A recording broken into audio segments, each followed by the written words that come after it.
ಕನ್ನಡಿಗರ ಕ್ಷೇಮಾಭಿವೃದ್ಧಿ ಸಂಘದಿಂದ ಪದಾಧಿಕಾರಿಗಳು ಎಲ್ಲರೂ ಕೂಡ ನಾಡಪ್ರಭು ಕೆಂಪೇಗೌಡರ ಪುತ್ಥಳಿಯನ್ನ ನಿರ್ಮಾಣ ಮಾಡ್ತಾ ಇದ್ದೇವೆ. ನೀವೆಲ್ಲ ಬಂದು ಇಲ್ಲಿ ಭಾಗವಹಿಸಬೇಕು ಅಂತಕ್ಕಂಥ ಪ್ರೀತಿ ಹಾಕುವಂತ ಕರೆದಿದ್ರು. ಹಾಗಾಗಿ ಪಕ್ಷದ ಅನೇಕ ಜನ ಮುಖಂಡರುಗಳು ಬಂದಿದ್ದೇವೆ.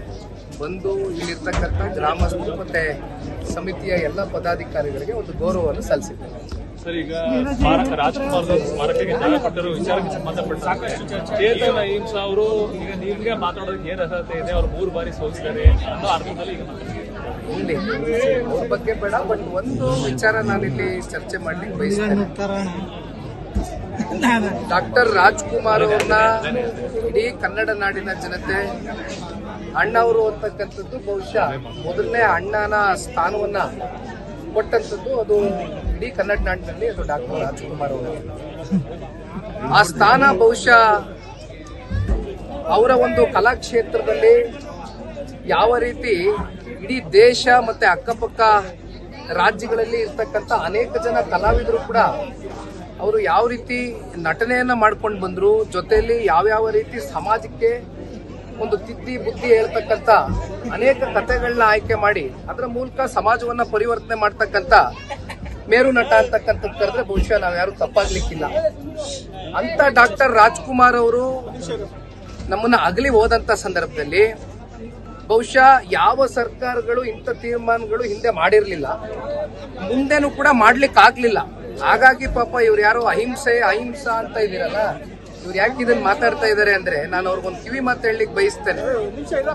ಸನ್ಮಾನ್ಯ ಕುಮಾರಣ್ಣ ಅವರು ಈ ರಾಜ್ಯದ ಮುಖ್ಯಮಂತ್ರಿಗಳಾಗಿದ್ದಾಗ ಏನು ರಾಜ್ಕುಮಾರ್ ಅವರು ನಮ್ಮನ್ನ ಅಗಲಿ ಹೋದಂತ ಒಂದು ಘಟನೆ ನಡೀತು. ಆ ಸಂದರ್ಭದಲ್ಲಿ ಸರ್ಕಾರ ಅವ್ರದಿತ್ತು, ಮುಖ್ಯಮಂತ್ರಿಗಳವರಾಗಿತ್ತು.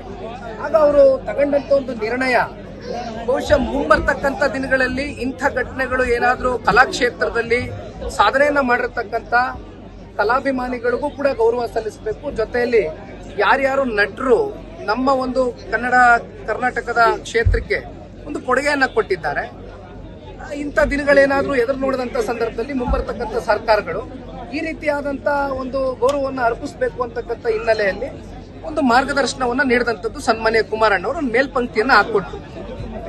ತಪ್ಪೇನಿದೆ? ಈಗ ನಾನು ಇನ್ನೂ ಬಹಳ ನನ್ನ ಅಚ್ಚುಮೆಚ್ಚಿನ ಅಂಬರೀಷ್ ಅಣ್ಣ ಅವರು ನಿಧನರಾದಂತ ಸಂದರ್ಭದಲ್ಲಿ ಬಹುಶಃ ಸನ್ಮಾನ್ಯ ಕುಮಾರಣ್ಣ ಅವರು ನಡ್ಕೊಂಡಂತ ರೀತಿ ಏನಿತ್ತು, ಇದು ಬಹುಶಃ ನಾನು ಅಂಬರೀಷ್ ಅಣ್ಣನ ಏನು ಬಹಳ ಹತ್ತಿರದಿಂದ ನೋಡಿದ್ದೇನೆ. ಕುಮಾರಣ್ಣ ಅವರು ಮತ್ತೆ ಅವರ ಒಂದು ಸಂಬಂಧ ಮತ್ತೆ ಅವರ ಬಾಂಧವ್ಯ ಏನಿತ್ತು ಅದು ಇಂದಿನಿಂದ ಅಲ್ಲ.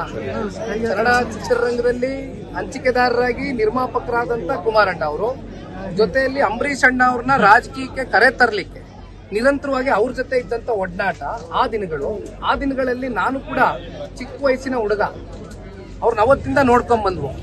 ಕೊನೆಗೆ ಅವರು ನಮ್ಮನ್ನ ಬಿಟ್ಟೋದಂತ ಸಂದರ್ಭದಲ್ಲಿ ಸನ್ಮಾನ್ಯ ಕುಮಾರಣ್ಣ ಅವರು 2ನೇ ಬಾರಿ ಮುಖ್ಯಮಂತ್ರಿಗಳಾಗಿದ್ದರು. ಆಗ ಅವ್ರಿಗೆ ಅರ್ಪಿಸಿದಂತ ಗೌರವ ಅದೇ ಡಾಕ್ಟರ್ ವಿಷ್ಣುವರ್ಧನ್ ರವರು. ಅವರು ನಮ್ಮನ್ನ ಅಗಲೋದಂತ ಸಂದರ್ಭದಲ್ಲಿ ಸರ್ಕಾರಗಳು ಯಾವ ರೀತಿ ಗೌರವ ಅರ್ಪಿಸಿದ್ರು?